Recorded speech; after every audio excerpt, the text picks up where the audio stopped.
Yes, good evening, students. This is Professor Shamik Kharat from Department of History, and I'm going to teach you the spread of Indian culture and in Southeast Asia.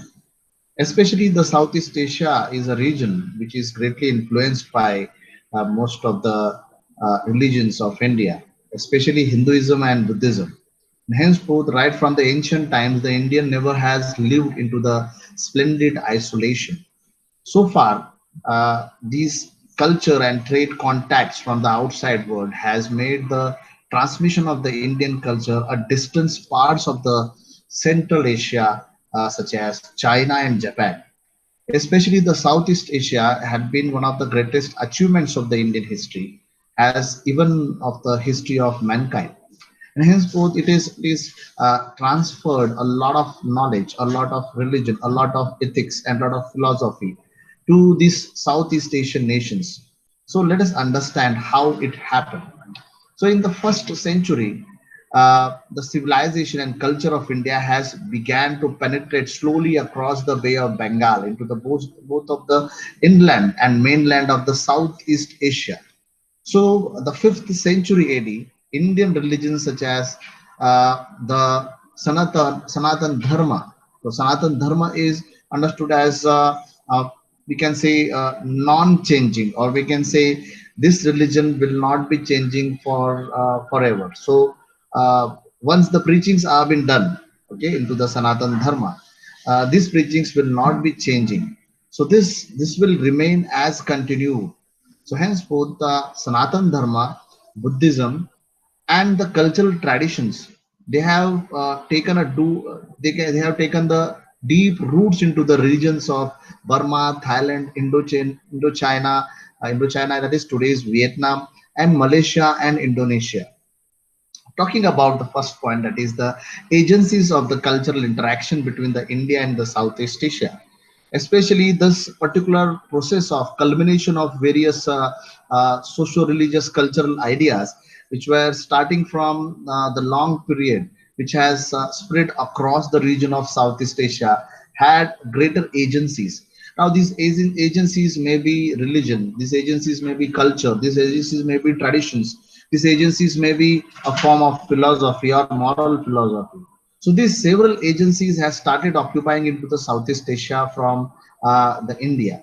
Talking about the maritime activities which were happening across, the second very important point. So maritime activities such as trade, which was started right from the 3rd century BC and has developed a commercial contact to the outside world. And amongst them, the most prominent nearby territories were the Southeast Asian territories. The Indian Ocean arena has the Indian Ocean areas were especially targeted. So we see that maritime activities, which are especially influenced with trade and commerce. Further, this trade and commerce has a great source of enormous wealth and prosperity. Talking about the geographical conditions of that time, the Indian merchants hold a very important position to sea voyages to the different parts of the world into the ancient times. And henceforth, India not only has, they have contacted with the east as well as the west. So henceforth, in the both the sides, merchants and Indian merchants especially, who have done a very superb work into the field of trade and commerce. So commerce has made them a lot of economic opportunities and successful maritime trade. So it is a special attribution to the Indian merchants which has been provided. The fertile soil, the abundant of wealth of the area, and henceforth certain premises or certain areas, certain lands. Let us take the example of Burma. Burma is known as Suvarna Bhumi or land of gold. Then Tekola, the land of cardamom, okay, the cardamom, okay, where that particular specific tasty and we can say uh, very beautiful cardamom is available into the Takola. And there is another territory which is known as Narika Dweepa, okay, the Iceland of coconuts. So Narika Dweep or coconuts, land of coconuts, is there into the Southeast Asia. So these are some names we unheard, and we always, we are focusing more on Sri Lanka, Pakistan, Afghanistan. These are the territories and especially sometimes Japan, China, and Bangladesh. But these are some territories which were also had a greater ancient trade into India. So Indian merchant followed two routes. The first one was with the Bengal, Assam, and Manipur and Burma to reach the different parts of Southeast Asia. And the other sea route was mainly with the Coromandel coast of Asia. So this Coromandel coast of Asia was a coast of Bay of Bengal from the river of Ganga to the mouth of Cape of Comorin, that is Kanyakumari. Comorin is Kanyakumari. And henceforth, most of the literary sources also has confirmed the existence of number of ancient ports. And henceforth, among them, the Tamralipti or the modern Tamluk, that is Midnapur of West Bengal, is providing a lot of literary sources about such kind of trade and commerce. And these inscriptions are especially into the West Bengal. And the Palur, the Patura into the, we can say, Assam, that is Ganjam into the Assam, and Machilipatnam, that is into the Andhra Pradesh, where the most important ports were located. So henceforth, these literary sources provide a lot of importance to the India's contact with Southeast Asia. The Chinese pilgrims Fahin and another very important pilgrim, Yi Tsing and Yuan Sang. These are the three very important pilgrims who have also wide references to the commercial activities which were happening. So this trade and commerce of India and Southeast Asia, where especially has provided a lot of importance to the trade. Talking about the Hindu and Buddhist monks, which were raising a lot of role of missionaries into the Southeast Asia. So even if the Indian missionaries or Indian those missionaries who have spread the Hindu culture or Buddhist culture, these were the monks who have done tremendous work into the field of religion into these people of natives of this Southeast Asia. So local people too on their part has gave warm response to the process of cultural interaction. This sort of interaction was continued, and there were records of two, let's say, Indian saints named as Kaundilya and Agastya. These are the two saints who have made their ashrams into these Southeast Asian territories, and henceforth, a lot of relevance, lot of importance of these inscriptions has played into the Hindu royal families. The Buddhist missionaries have also played an active role into the process of interaction, the cultural interaction, and henceforth India and Southeast Asia has made this cultural interaction in respect with let's say Buddhist missions over there. So Buddhist missionaries have done a very good role since the time of Ashoka, and Buddhist bhikkhus who have done this. So like Sona and Uttara came to the Burma, where the Myanmar. Okay, Sona and Uttara were the two Buddhist monks who have reached to Burma. Today's name is Myanmar, but previously it was known as Burma, on the missionary assignment, and henceforth from this time onwards, the bond has been created between this. So Buddhist message of non-violence has become the torch bearers of Indian cultural heritage over there. So henceforth, not by arms, but by the missionary activities, the India has reached to Southeast Asia. And henceforth, significant feature of India's cultural expansion into the Southeast Asia has started since then. Not through the military, or let's say not through the kind of arms and ammunitions, but also with the help of certain negotiations, certain persuasions, this interaction happened. And henceforth, India has greater, let's say, ambition to make certain form of, let's say, interaction between these people. So henceforth, the Indian political expansion over this overseas into the Southeast Asia has the ancient times history. Let us take the look at that. Kshatriya adventures were previously a lot of adventures were happened into the traditions of Southeast Asia. So Indian rulers were conquering the new lands and carve out new kingdoms. And henceforth, the Indian Kshatriya princes, in accordance with their tradition, has established large number of dynasties and kingdoms into the Southeast Asia.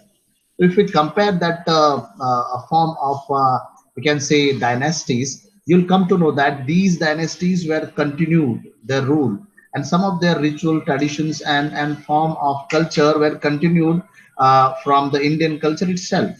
And henceforth, these the Kshatriya dynasties or Kshatriya clans has provided a lot of customs, traditions, and beliefs into the Southeast Asia. Talking about the Indian immigrants were provided a lot of big roles into the planted seeds of the Indian culture, and henceforth the local residents who were living over there, they had their own seeds of that particular culture, or we can say traditions and rituals. So henceforth the cultural influence on the people of the Southeast Asia was a deep and quite reaching, and henceforth this concept of great India has evolved out, and henceforth this process of interaction which sent deeper roots into the Burma and that is Southeast Asia, especially Burma and Southeast Asia. So the Indian merchants were missionaries, scholars, a form of adventurers, those who were willing to get their all their ambitions fulfilled into the Southeast Asia as a ruler, establishing there as a ruler. Indian immigrants who played an important role in establishing the Indian colonies across the Southeast Asia, they were also very ambitious to do that.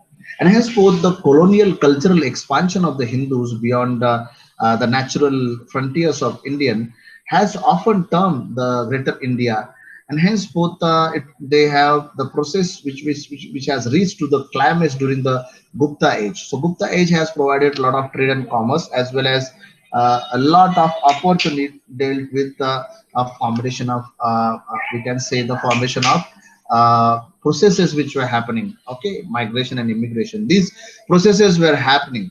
So let us take the example of Indonesian group, which has formulated during the time of, let's say, Indonesian group, which was formed into the Java, Sumatra, Bali, and Borneo and Ceylon, Sri Lanka.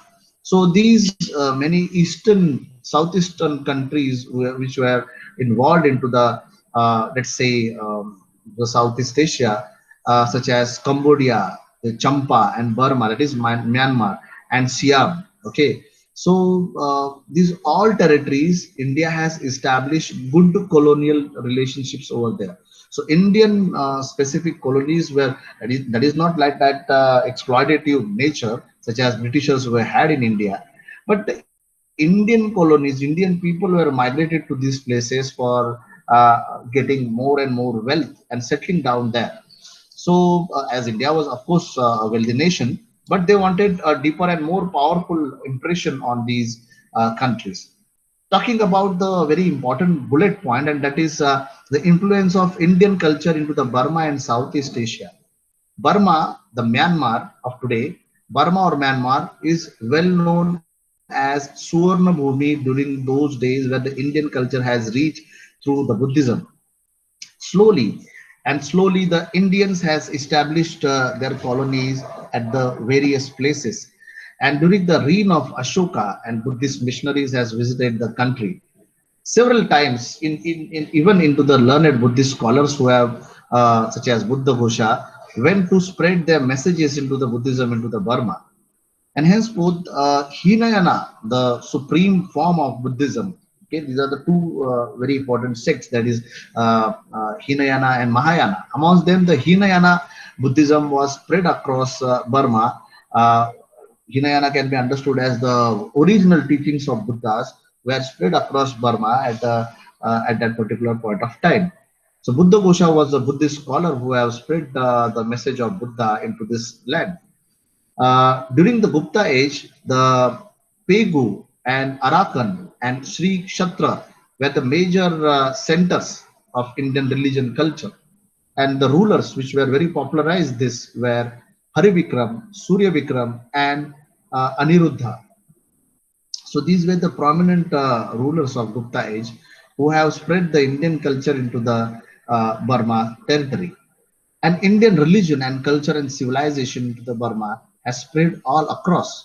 So henceforth, many Buddhist monasteries and many Buddhist temples and stupas, some of the temples of Hindus gods were also erected over there into the Burma. So the merchants of Bharoj and Varanasi and Champa were involved into the commercial activities with the Suvarna Bhumi. Suvarna Bhumi is Burma. And the Chinese pilgrims, such as Yuan Sang, has referred to various accounts on the several kingdoms of Burma, which were ruled by the Hindu dynasties, and especially those Hindu dynasties were uh, good growth and spread of Indian culture over that particular period of time to the Burma. Talking about the language, Pali language not only has developed into the Burma, but several Hindu and Buddhist books were translated into the Pali, and Pali has become a very important archaeological source to find out sources into the Burma. And henceforth, archaeological remains, that is the Thatam, Pegu, and we can say Rome, these were, let's say, very important sources to reveal a close similarities of the Indian culture and the Southeast Asian, especially the Burma's culture. And henceforth, all those cultural representation of Buddhist Jataka stories always try to depict into various monks and nuns were depicted into the pagodas of Myanmar. And henceforth, Myanmar understood as the most important cultural heritage. Let's say they had cultural relations with the uh, two major lands over there. So between the two lands, a lot of cultural, you can say, give and take was happening. Talking about the spread of, let's say, maritime activities into the Southeast Asia. So Suvarna Bhumi and Suvarna Dweep, into which is mentioned into the Jataka stories, were especially with the Myanmar or Burma. So henceforth, the culture of some of these countries, such as Bali, such as Java, and along with that, the several ways of Hindu gods, worshipping Hindu gods, for Varna system, that is Chaturvarna system, was also there existed into this Southeast Asian nations. So according to Indian writer R.C. Majumdar, Indian author, historian, he said that the Indian religion, Indian culture, Indian laws, and Indian government has molded the lives of primitive races all over wide regions of Southeast Asia. And moral spirit, the higher intellectual taste through which the religion, art, and architecture was surviving into the India, was spread across these territories of Southeast Asia. And henceforth, the Chinese chronicles, which also provides a very important source of, let's say, finding out the Manaya Peninsula, eastern coast of maritime centuries of India, then Tamralipti, that is, a form of ships which were sailed from Tamralipti and Amravati to Burma. So, a form of cultural amalgamation, trade and commerce, their proofs, which are continuously available to see that either these are transferring from India to Burma, India to Malaya, India to Indonesia, India to several other Southeast Asian nations such as Malacca and Java. So henceforth, the Asian trade was very prominent. The Siam is also known as Thailand. In Thailand, initially it was Hinduism which was spread across. Later on, the India from 3rd century onwards, we see that till 16th century, the Indians has established their all dominion, okay, all that domination over these countries.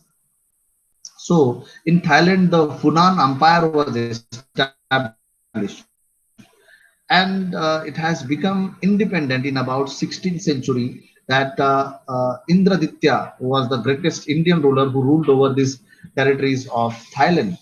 So the language and literature over the Thailand was especially dealt with the Hinayana Buddhist faith. Please understand, even if in India, after the we can say Shunga dynasty has destroyed a lot of literature.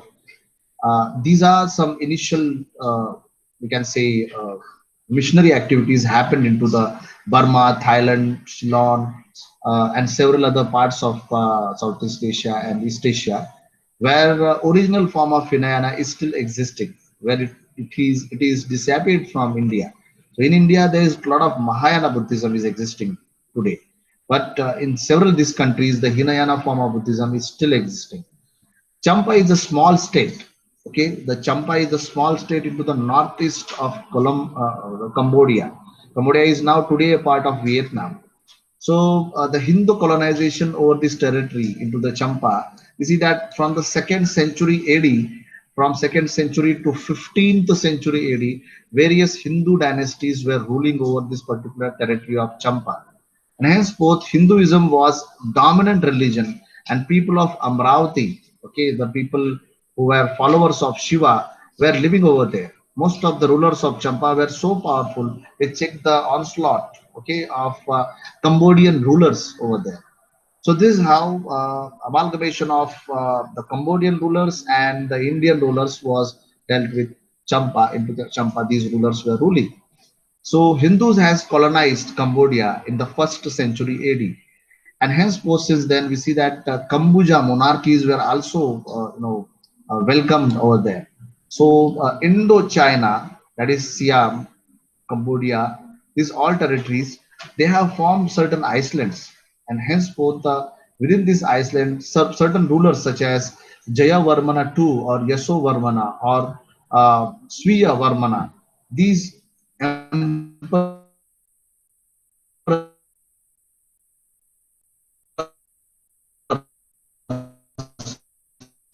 has culture has reached over there. Talking about the Borneo is the biggest island of the Indonesian group, which was understood as the first century AD's Iceland, and also has occupied certain territories which were colonized in later times. The first century AD, since then, we see that the Hinduism is greatly patronized into the Borneo. And Java was another very important example where Hindus of the ancient Indian culture has spread their culture all across the Java from the first century AD. So between the period of time around 132 AD, the king named Devavarman was ruling over there. And when the Fahin has visited the Iceland in 414, he have written a lot of material, a lot of information of historical sources on Hindu religion which has flourishing over there. So the chief deities of the people were dealt with the Shiva and Vishnu and Brahma. Talking about the 3rd century to 8th century AD, the Hindu colonization happened in the Sumatra. So Sumatra, another is a very important Southeast Asian nation, which is especially inclined towards the Buddhism. We see when it comes to the influence of Indian culture into the Southeast Asia, it dealt with the universal historic facts which we cannot ignore at all.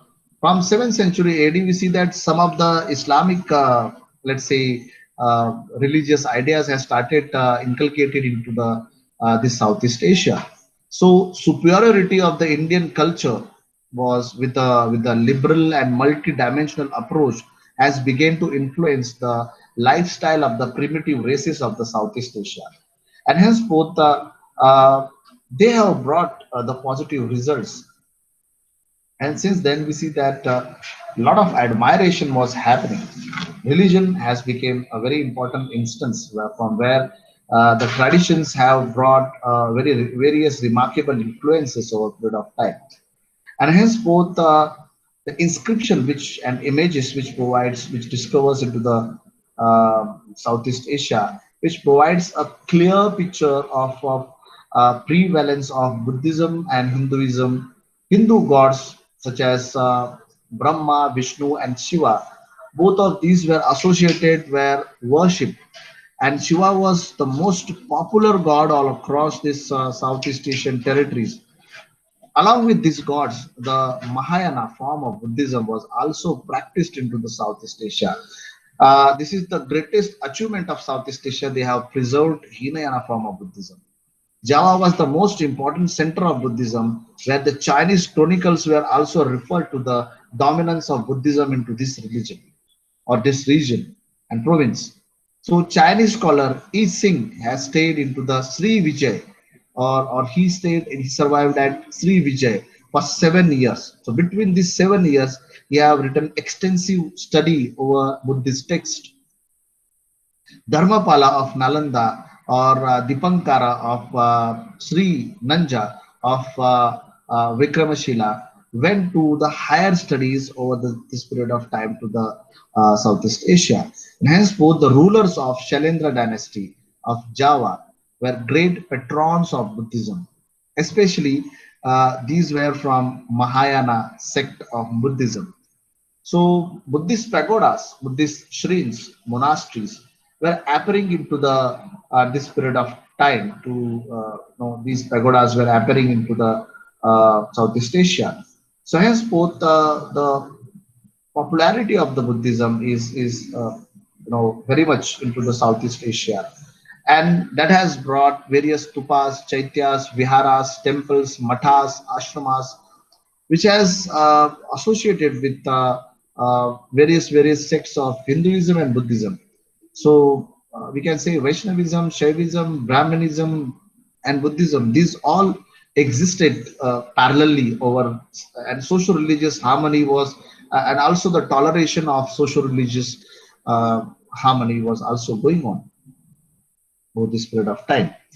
And since the society of the cultural hegemony which was happening over there,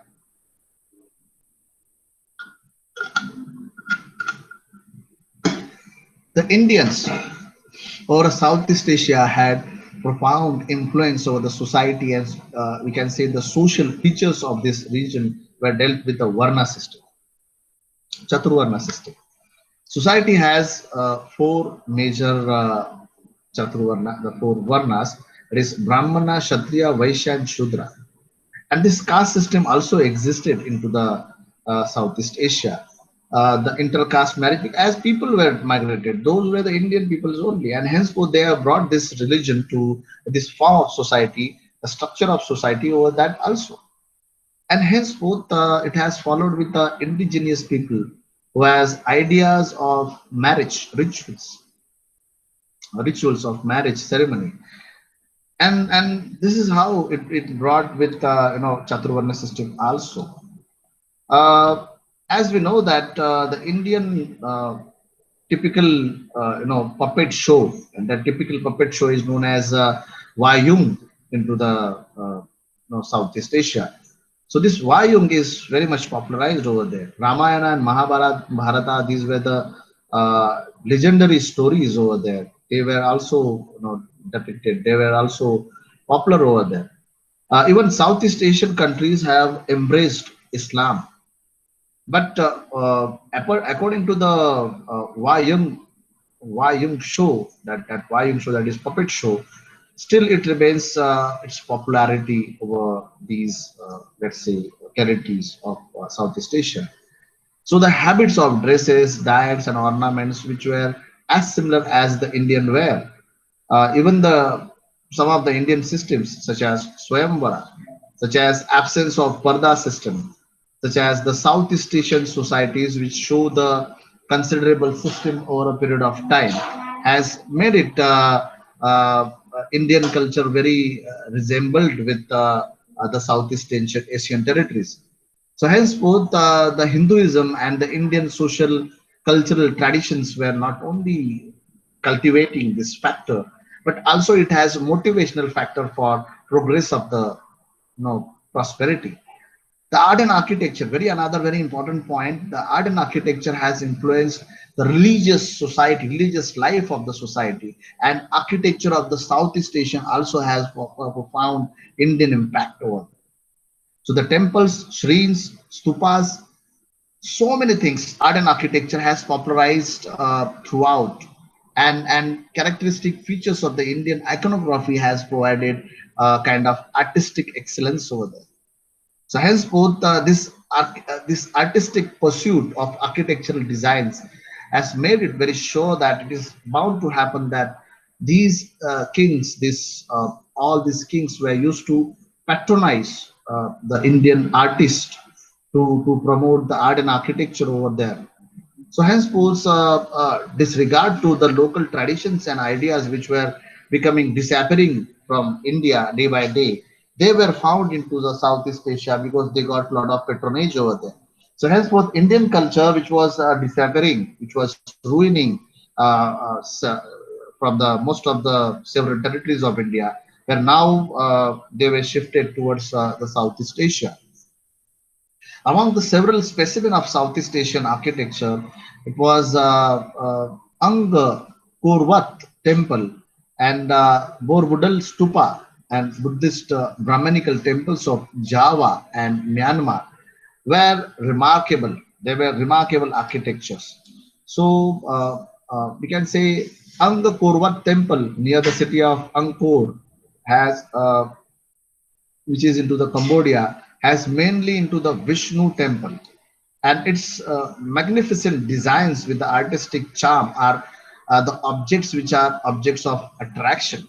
So stories of the Ramayana and Mahabharata also has portrayed into the walls of the main temple. Talking about the stupas and chaityas, there were around 432 images of the Buddhas which were built over there. The Shailendra rulers of Java, you see that devoted to the Mahayana Buddhism, they have depicted around 432 Buddhist images. And the central stupa was the image of Dhyani Buddha, that is the Buddha with in the meditation, which is considered as the finest creation of the Indo-Javanese sculpture.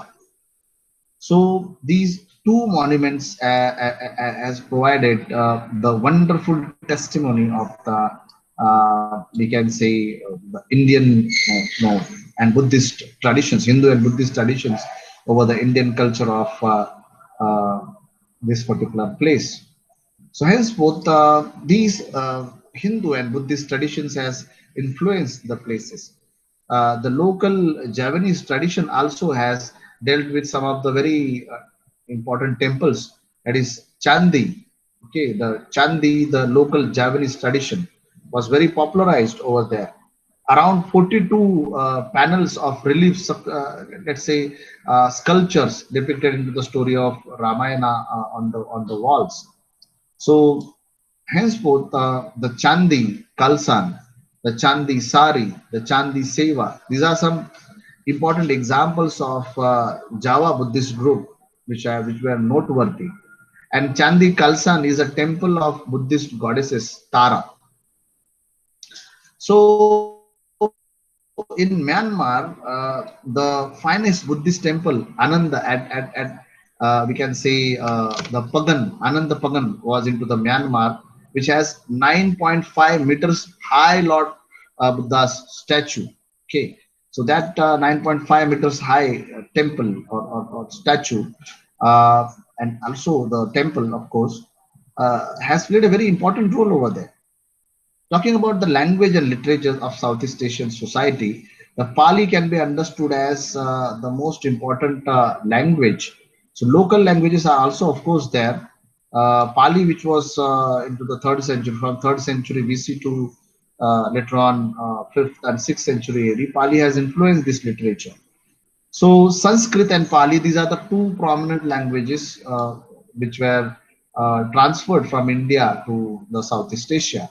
So Sanskrit inscriptions have discovered into the Malaya Peninsula, Java, Cambodia, and Champa. Okay, Malaya Peninsula, Java, Cambodia, and Champa. We see that Sanskrit inscriptions are there.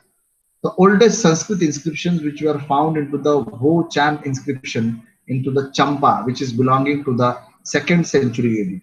So from second century AD, we get all those sources of Sanskrit.